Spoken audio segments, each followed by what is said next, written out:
Have you been putting up Christmas decorations? What? So in our jobs, we all speak different languages, and medicine is no different. If you're coming in from the outside and you're not quite familiar with the lingo, sometimes you don't quite get it right. So this video is just meant to be lighthearted. I'm not being malicious or poking fun at anybody. So with that being said, let's get to the video. How can I help you today? Well, Dr. Moza, I woke up this morning and I noticed that on my skin I had all these whelps.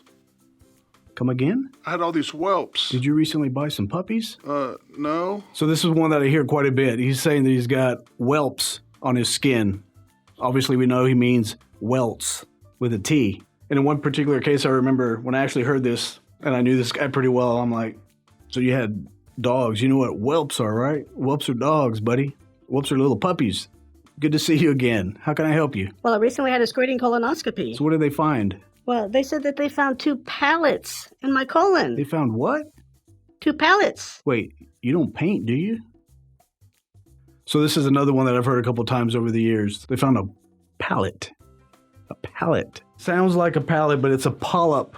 P-O-L-Y-P. It's a polyp. And have a seat. What have you been up to? Yeah, I hurt my shoulder real bad. Oh, okay. Yeah, I was lifting a heavy box and I felt a sharp pain in my shoulder. So I went and saw my orthopedic surgeon. He did an MRI and said I got a torn rotisserie cup. You tore what? This one is often, probably more often than not, mispronounced. It's not rotisserie cup. It's not rotary cup. It's not rotational cup. It's a rotator cuff. So if you have said this or something similar to this, don't sweat it. I'd say probably about 50% of the patients who actually refer to the rotator cuff don't get it right.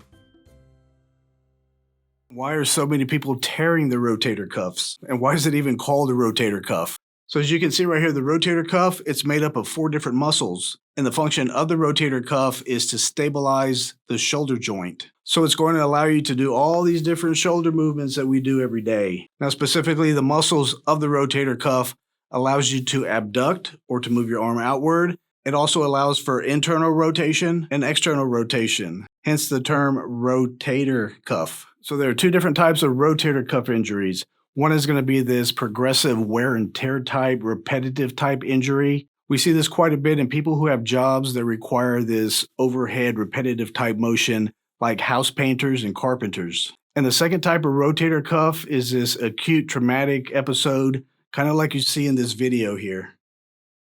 On a personal note, I actually have a torn left rotator cuff from throwing a javelin at age 50.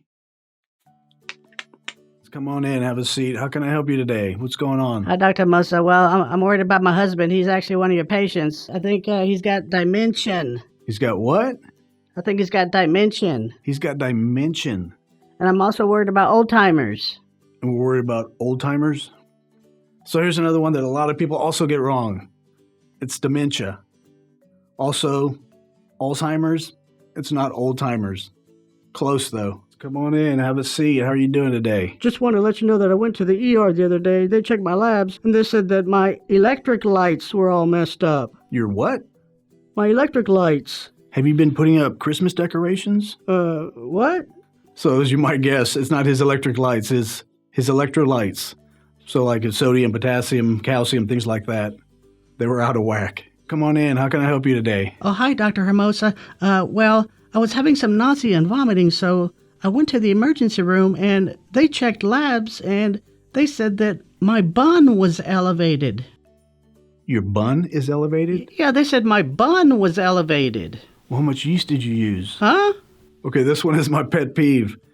It's not bun, it's B-U-N, and this is a lab value. It stands for blood, urea, nitrogen, and that's how it's pronounced, B-U-N. It's crazy, but you'll actually see people in the medical field calling it bun.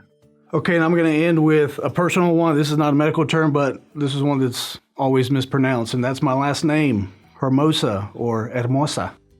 It's not Hermonza. It's not Moza. And it's certainly not Mimosa. All right, I hope you guys enjoyed Dr. this. Mosa? Just a quick little fun video. Dr. Hermonza? If you like. Dr. Mimosa.